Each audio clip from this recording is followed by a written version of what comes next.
The morning I realized my daughter-in-law had changed the Wi-Fi password without telling me, I laughed. I actually laughed. Not because it was funny, but because I remembered what my late husband Walter used to say whenever something small and petty happened.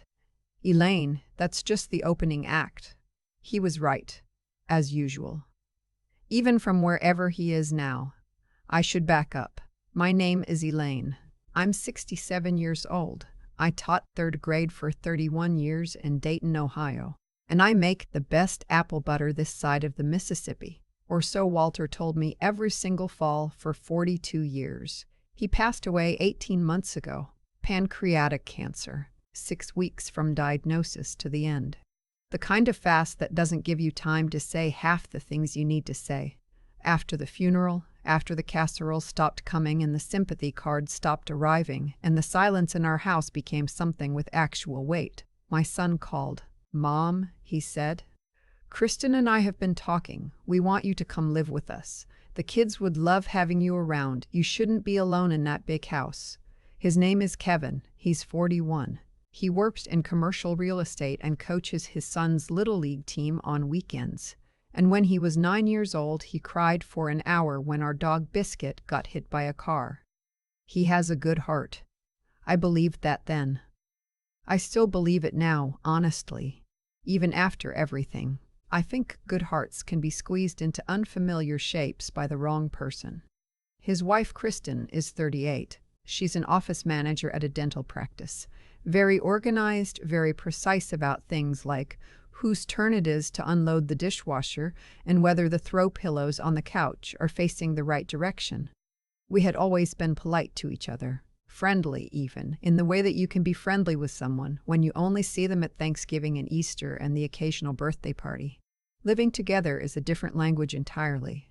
Their house is a 4-bedroom colonial in Westerville, just outside Columbus. There's a finished basement where Kevin has a workout area, a guest room on the main floor that they offered to me, and a kitchen that Kristen had renovated 2 years prior with quartz countertops and a farmhouse sink she is enormously proud of.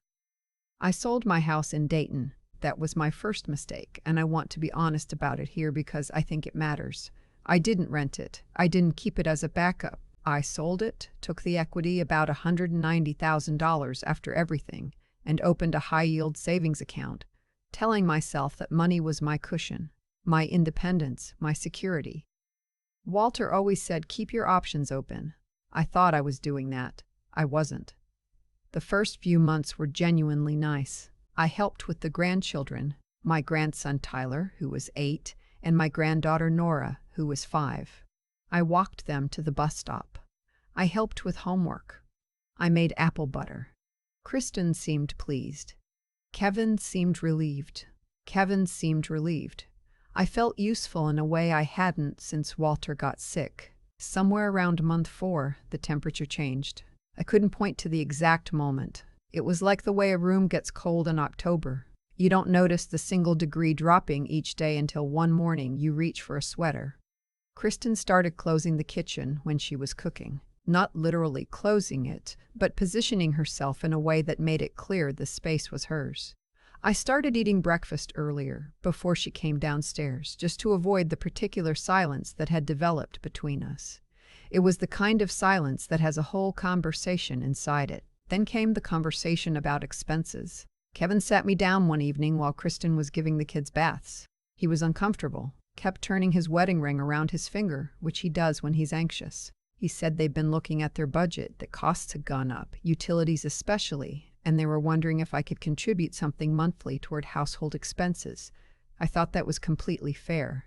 I said so. We agreed on $600 a month. I had my teacher's pension, $1,840 a month after taxes, plus Social Security, doubling to $90. That left me with enough to cover the $600, keep up with my Medicare supplement premiums, refill my prescriptions, and have a small amount left for whatever I wanted. It wasn't lavish, but I wasn't asking for lavish. I just wanted to feel settled. I wrote the first check cheerfully. The second month, Kristen mentioned that $600 really wasn't keeping pace with what a room rental would cost in Westerville. She'd looked it up, she said. Guest rooms in the area were going for $900 to $1,200. She wasn't demanding anything, she said. She was just being transparent. Kevin nodded. He was very good at nodding. I said I understood, and I increased my contribution to $800. After that, I had $2,330 coming in each month, minus $800, minus $340 for my Medicare supplement and prescriptions, minus the $200 I'd started setting aside automatically because something in me had quietly decided to start saving more carefully. That left me about $990 for everything else. Clothing, toiletries, any travel, any gifts for the grandchildren, anything unexpected. It was fine.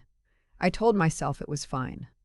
What I didn't know was that the $800 wasn't going toward the mortgage or the utilities the way I'd assumed.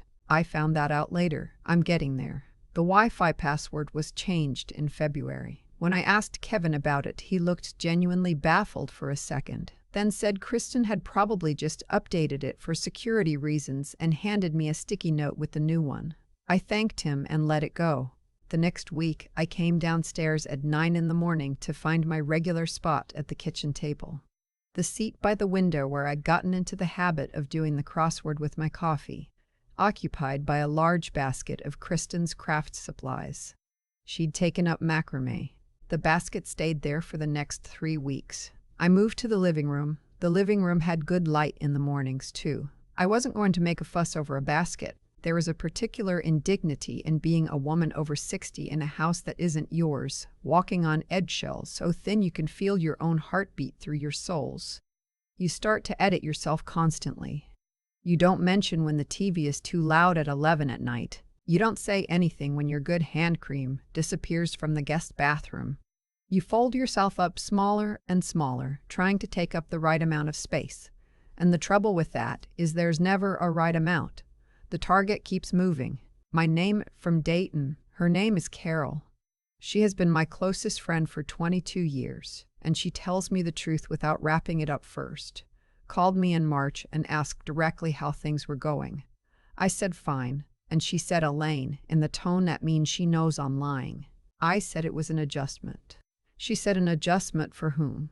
I didn't answer that. In April, Tyler had a school project about family history, and I spent 2 wonderful afternoons with him, going through a box of old photos I'd brought from Dayton, telling him about his grandfather, about Walter's parents who had come up from Kentucky, about the summer Walter and I drove to Nova Scotia for our 25th anniversary and got completely lost outside of Lunenburg for 3 hours and laughed until we cried.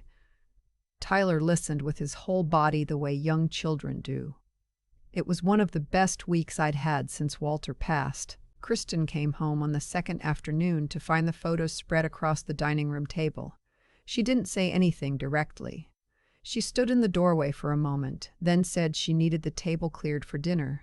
We cleared it. Tyler kept asking to look at more pictures after. Kristen said he needed to start his homework. The photos went back in the box. The Thanksgiving conversation.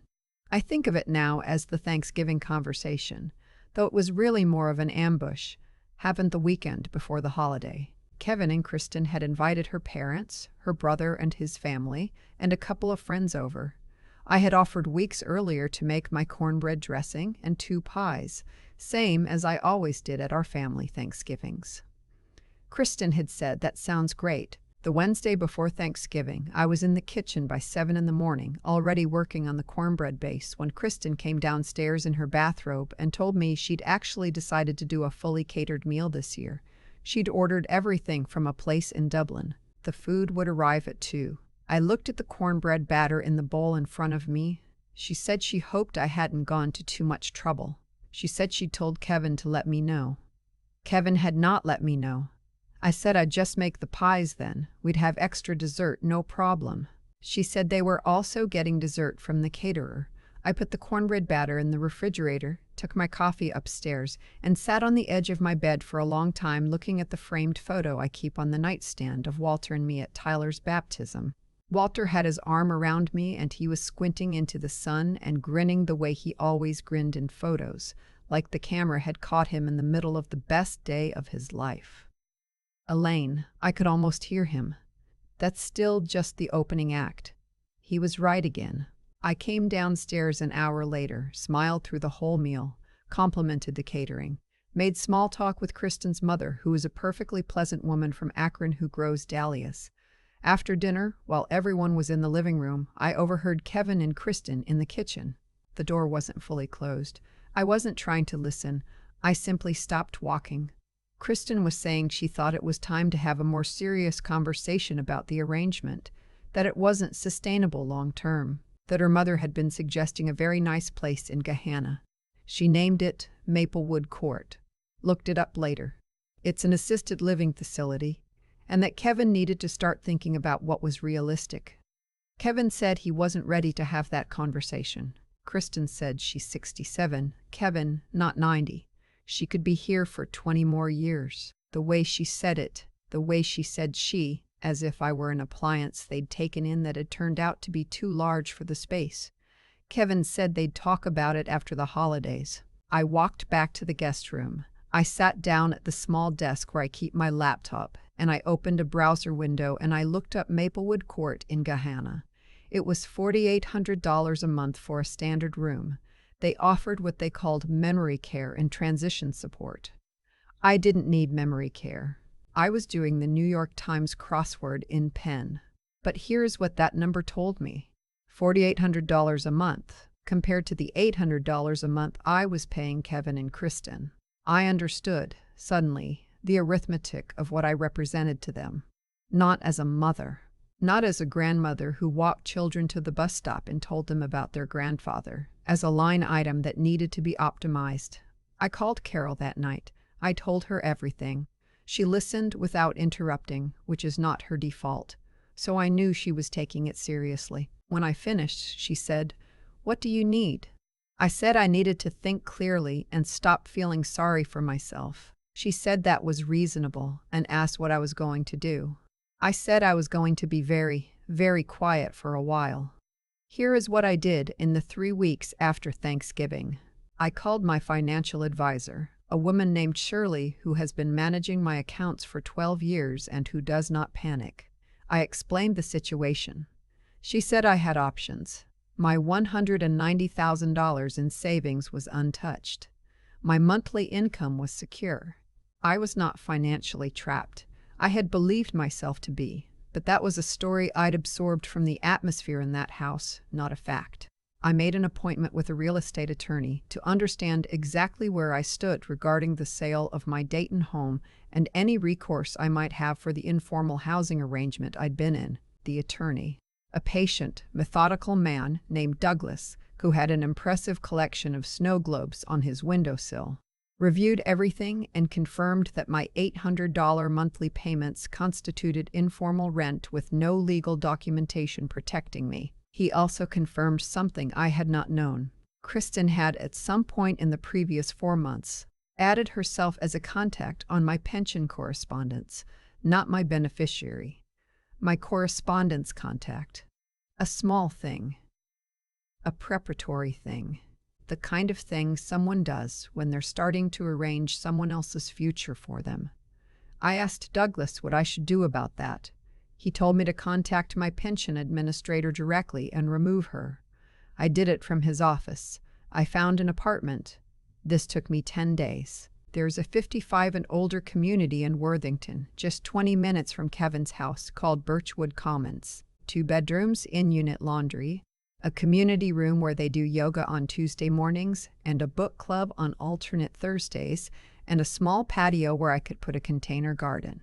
The rent was $1,650 a month, which I could manage with my pension and Social Security combined, with room to spare.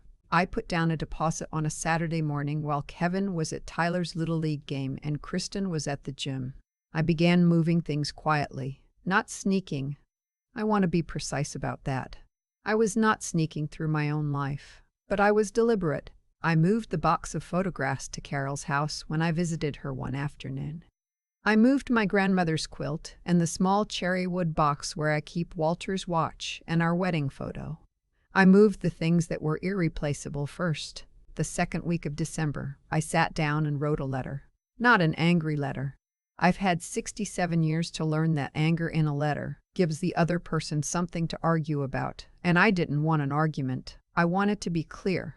I wrote that I had found my own place and would be moving on December 21st. I wrote that I wished Kevin and Kristen and the grandchildren well, and that I loved them all. I wrote that I would be happy to see the grandchildren regularly and hoped we could work out a schedule. I left a check on top of the letter for $800, one final month of rent, even though I didn't technically owe it. Then I waited.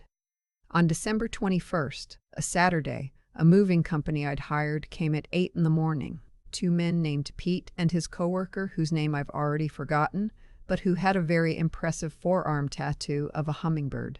They were efficient and kind and finished in under 2 hours. I had, apparently, accumulated less than I realized in 67 years, which was either depressing or liberating depending on how you held it. Kevin had known I was leaving. I'd called him the week before to tell him myself, separately from the letter, because he deserved to hear it from me directly. He was quiet on the phone for a long time. Then he said, "Mom, you didn't have to." And I said, "Kevin, I did." We left it there. Kristen discovered the letter that Saturday morning when she came downstairs. I was in the kitchen making coffee for Pete and his coworker, and I heard her pick it up from the counter, heard the pause, heard the specific quality of silence that falls over a house when someone reads something they did not expect. She came into the kitchen. She looked at the letter in her hand, and then at me, and then at Pete, who was very professionally pretending to be invisible. She said my name, just Elaine. I handed her a mug of coffee and said, "There's sugar on the counter. I want to be honest about what happened after, because I think it matters to tell the whole truth." Kevin called 11 times the day I moved in to Birchwood Commons. Kristen texted twice, both messages short, both asking if we could talk. I responded to Kevin that evening. I was safe. I was settled. I would love to see the grandchildren over the holidays. I would call him soon. He called again that night. I let it go to voicemail. His message was quiet and a little lost sounding. He said I should have been paying more attention. He said, "I'm sorry, Mom." He said he didn't know about Kristen's contact being added to my pension correspondence and that he was upset about it. I believed him. I still believe him. There is a version of Kevin in that phone message that is the same boy who cried over Biscuit the dog, who is not a bad person, who got pulled by the current of his own life in a direction he maybe didn't mean to go. I will work that out with him in time. I told him so when I called him back 3 days later, on Christmas Eve, from my own kitchen in my own apartment, with the small tree I'd put up in the corner and the smell of the apple butter I'd been simmering all afternoon, and my friend Carol at my kitchen table telling me to say hi to Kevin on her behalf. I cooked Christmas dinner for 4 people. Carol's daughter who was visiting from Portland, and a woman from my book club at Birchwood named Frances, who doesn't have family nearby. We had roast chicken and mashed potatoes and green beans with almonds and 2 kinds of pie, and we sat at my table, and talked for 3 hours about books and gardens and the election and where we'd almost like to travel before we died. Frances said New Zealand. Carol said she'd always meant to go to Portugal. I said Walter and I had always talked about Scotland. I'm thinking about Scotland, actually. Not instead of something. In addition to everything. There is a kind of quiet that comes from a place that belongs to you, not silence. I had enough of that in Dayton after Walter died, and in that guest room in Kevin's house where I folded myself smaller every day. This is different. This is the quiet of a space that holds the right shape for you. I'm 67. I have my pension, my savings, my health, my book club, my container garden that I'm already planning for spring. I'm thinking tomatoes, maybe a pepper plant, definitely herbs. I have my grandmother's quilt on my bed and Walter's watch in the cherry wood box on my nightstand, and a very good French press that Carol gave me as a housewarming gift. I am not interested in being managed. I am not interested in being a line item. I am not interested in shrinking. What I am interested in is what comes next. And for the first time in a long time, I'm the one deciding what that is. I've been thinking about what I would tell a younger version of myself, Not a dramatically younger version, not the 25-year-old who married Walter on a rainy Saturday in October, but maybe the 65-year-old me, standing in my Dayton kitchen 2 years ago, just starting to understand what grief actually weighs. I would tell her this. The choices you make when you're hurting are the ones that shape everything that comes after. Not because the universe is keeping score, but because actions have actual consequences in real life. And those consequences don't care at all whether you were sad when you made the decision. I sold my house when I was grieving. That was a decision made from a place of fear dressed up as practicality. I wanted to feel close to family. I wanted to stop being alone in rooms that still smelled like Walter. What I got instead was a guest room in someone else's house, a basket of macrame supplies where my coffee spot used to be, and a daughter-in-law quietly positioning herself to manage my future like a project she'd been assigned. I don't blame Kristen entirely. That's not me being generous. It's me being accurate. She did what people do when they see an arrangement that benefits them and no one pushes back. I didn't push back. I said I understand, when what I should have said was explain that to me more clearly. I moved my crossword to the living room when I should have moved the basket. I made myself smaller, and small spaces have a way of becoming permanent if you stay in them long enough. What changed me wasn't the Thanksgiving kitchen. It wasn't even hearing my name said like an appliance. It was sitting in Douglas's office watching him pull up my pension file and seeing Kristen's name listed as correspondence contact, and understanding in a very clear, very cold way that someone had been making preparations for my life without consulting me. That was the moment I stopped being sad and started being intelligent about my situation. There is a kind of intelligence that only comes from paying attention to what's actually in front of you, instead of what you wish were there. I had been looking at Kevin and seeing the boy I raised, which is fair. He is still that boy in many ways. But I had stopped seeing the household I was living inside, and those are two different things. What I did after that wasn't revenge. I want to be clear about that. I didn't take anything that wasn't mine. I didn't make a scene. I moved my own money, found my own apartment, packed my own boxes, and left a check on the counter for a month I didn't technically owe. That's not revenge. That's just a woman deciding to live her own life with her eyes open. The harder truth, the one I'm still sitting with, is that none of it would have been necessary if I had trusted myself sooner. I knew something was wrong in month 4. I felt it the morning I moved to the living room to drink my coffee. I just didn't want to know what I knew. Elaine, I would tell myself, that's the whole lesson right there. Knowing and acting on what you know are different muscles, and you have to use both. I'm in Worthington now. I have tomato seedlings on my patio and a French press Carol gave me and a book club that meets on Thursdays. I see Tyler and Nora on alternating weekends, and Kevin and I are finding our way back to each other, slowly and honestly, which is the only way it could work. Walter would have had something to say about all of it, probably something that sounded simple and turned out to be everything. I think he would have just said, "There you are."